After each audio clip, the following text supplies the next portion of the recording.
Everyone, welcome back to my channel. आज के इस वीडियो में हम सीखेंगे वॉइस के बारे में, active voice and passive voice. तो यहाँ पे आज मैंने आपके लिए सिर्फ प्रेजेंट टेंस लिया है और एक टेबल यहाँ पे फॉर्म किया है 4 टाइप्स ऑफ प्रेजेंट टेंसेस और वर्ब लिया है ग्रो।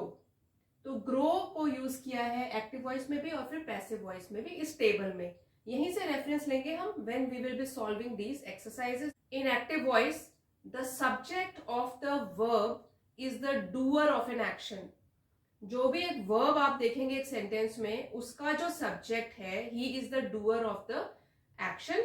तो इसलिए वो सेंटेंस होगा एक्टिव वॉइस में। और पैसिव वॉइस में क्या होता है, वही subject he becomes the receiver of the action। तो देखिए फर्स्ट सेंटेंस से पहले मैं यहाँ पे टेबल समझा देती हूँ। अगर वर्ब सिंपल प्रेजेंट टेंस में है ग्रोज, तो पैसिव वॉइस में वो बन जाएगा इज या are according to the object. जो भी हमारा ऑब्जेक्ट है वो देखेंगे सिंगुलर है प्लूरल है, उसके अकॉर्डिंग हम ये हेल्पिंग वर्ब्स यूज करेंगे इज या आर। और third form of the verb will come grow, grown, grown. Third form of the verb आएगी यहाँ पे पैसिव वॉइस में। प्रेजेंट कंटिन्यूअस में क्या होता है, whenever there is a continuous tense with verb we use ING. तो यहाँ पे जैसे इज ग्रोइंग, आर ग्रोइंग अगर एक्टिव वॉइस में लिखा गया है तो पैसिव वॉइस में वो बन जाएगा being grown. Is being grown या are being grown, ING replace हो जाएगा और बन जाएगा बीइंग। थर्ड देखिए प्रेजेंट परफेक्ट। परफेक्ट टेंस की पहचान क्या होती है, हैज होता है, हैव होता है और third form of the verb होता है। It is very simple. आप देखिए इतना मुश्किल नहीं है ये, और टेबल रटने की जरूरत भी नहीं है। एक बार अगर आपको थोड़ा सा आइडिया लग गया कैसे करते हैं, it becomes a cake walk, बहुत इजी हो जाएगा आपके लिए। तो has, have been and then third form of the verb. और अगर प्रेजेंट परफेक्ट कंटिन्यूअस टेंस में एक्टिव वॉइस है तो पैसिव वॉइस उसका बन ही नहीं सकता है। अगर आप कंफ्यूज हो रहे हो और अभी भी आपको समझ नहीं आ रहा कि ये क्या है, let us solve a few exercises. उसके बाद आप देखिए कितना इजी है ये सब करना। Active passive voice full marks score करेंगे। तो चलिए फर्स्ट सेंटेंस से शुरू करते हैं। देखिए यहां लिखा है शीतल राइट्स नॉवेल्स। तो पहले तो आपको ये समझना जरूरी है कि जो एक्टिव वॉइस है उसमें वर्ब क्या है, ओके राइट्स है, एंड सब्जेक्ट शीतल है। तो शीतल राइट्स नॉवेल्स, ठीक है। तो ये सीक्वेंस है, यहाँ पे मैंने सब्जेक्ट लिख दिया, यहाँ पे ऑब्जेक्ट के लिए ओ लिख दिया और ये वर्ब है। लेकिन जब पैसिव वॉइस बनाएंगे तो यहाँ पे मैंने आपकी हेल्प के लिए लिखा है, तब क्या हो जाता है, जो ऑब्जेक्ट होता है वो सब्जेक्ट की जगह चला जाता है, सब्जेक्ट बन जाता है ऑब्जेक्ट, इस तरीके से रिप्लेस हो जाता है। और वर्ब तो रहता ही है बीच में, बस क्या होता है यहाँ पे बाय लगता है। उसके बाद जो सब्जेक्ट से पहले बाय प्रपोजिशन लगेगा और उसके बाद सब्जेक्ट आ जाएगा।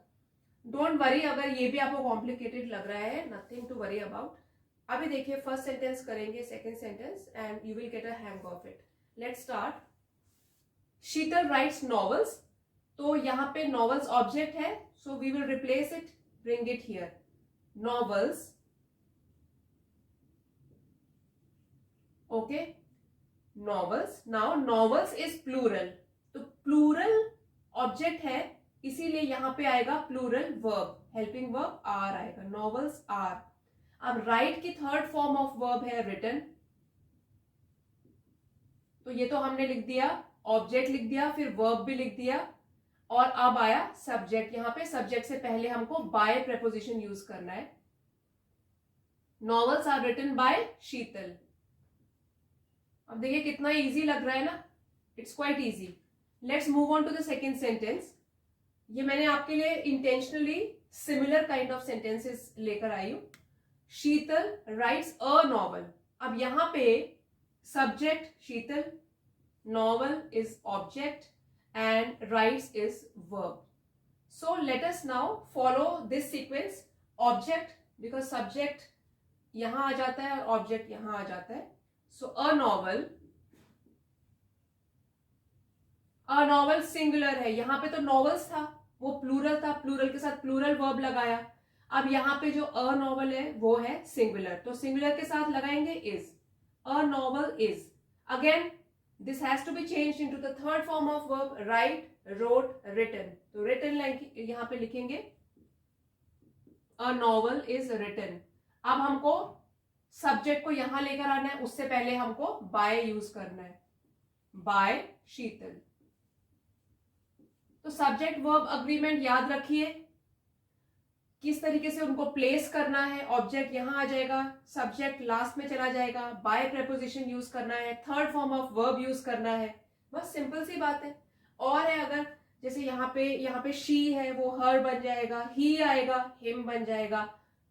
सो आई अगर होगा तो मी बन जाएगा, दे होगा तो देम बन जाएगा। ये तो आप जब सॉल्व करते रहोगे, इनको प्रैक्टिस करते रहोगे, it will become very easy, don't worry. Third करते हैं अभी, Neha is selling fruits in the market. अब देखिए यहां आईएनजी जहां भी आता है दैट मीन्स कंटिन्यूअस टेंस की पहचान है। जहां भी वर्ब के साथ आईएनजी आता है दैट इज कंटिन्यूअस टेंस। तो यहाँ पे प्रेजेंट कंटिन्यूअस टेंस है। अब प्रेजेंट कंटिन्यूअस टेंस ये रहा, उसमें क्या आ जाएगा, हेल्पिंग वर्ब आएगा, उसके बाद बीइंग और फिर थर्ड फॉर्म ऑफ वर्ब। तो ये देखिए जहां पर भी आईएनजी आता है तो पैसिव वॉइस में बीई लगा देंगे इसके आगे।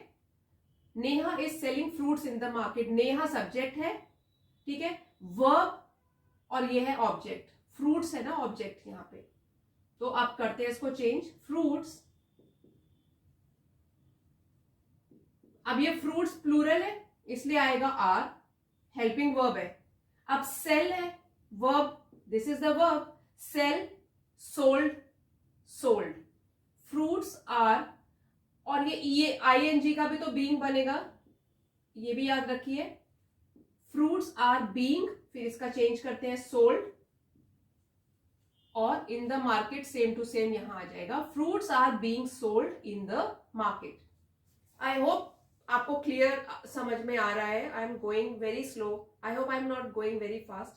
अभी फोर्थ करते हैं, Neha has done the work. अब जहां भी हैज आता है, हैव आता है, वो किसकी पहचान है, प्रेजेंट परफेक्ट टेंस। तो यहां पे देखिए present perfect tense has, have plus third form of verb आता है, तो उसमें बिन लग जाता है, बस यही एक आपको याद रखना है। पैसिव वॉइस में has been, have been, third form of the verb. अब वर्ब थ्री फॉर्म्स याद करना वो तो आपको करनी ही पड़ेगी because they are very helpful in English grammar. तो अभी फोर्थ सेंटेंस करते हैं, Neha has done the work. चलिए पहले सब्जेक्ट ऑब्जेक्ट देखते हैं। Neha is the subject, has done तो ये तो वर्ब ही है ना, यहाँ पे work is the object. So हम यहाँ पे शुरू करते हैं, द वर्क, हैज के साथ क्या लग जाएगा, been, has been done. Do, वैसे डू वर्ब है, do, done, done, has been done. अब बाय लगेगा और आ जाएगा यहां पे subject, the work has been done by Neha. तो अब ये फिफ्थ सेंटेंस करते हैं। This is also quite simple and it might be simple for you now because we have already done one kind of it in the beginning. She rings the bell. She subject है, the bell object है, rings verb है। Let us change the sequence. यहां पे इसको ऐसे ले आते, the bell। अभी क्या बताया था, अगर ये सिंपल प्रेजेंट टेंस में है तो is, are और थर्ड फॉर्म में कन्वर्ट हो जाता है ये verb। The bell is, और रिंग की थर्ड फॉर्म क्या होती है, रिंग, रैंग, रंग। द बेल इज रंग बाय, यहां पे शी लिखा है, शी का बन जाएगा, इस प्रोनाउन को कैसे चेंज करेंगे, हर बन जाएगा। द बेल इज रंग bye her.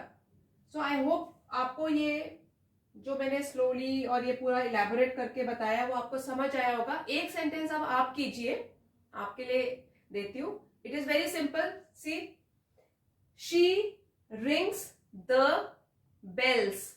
She rings the bells. ये आप करोगे और इसका आंसर आप या तो कमेंट में लिख के बता सकते हो या अपने आप प्रैक्टिस कर लो।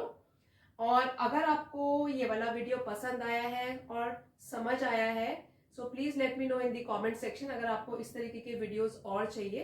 And thank you for watching, see you in the next video.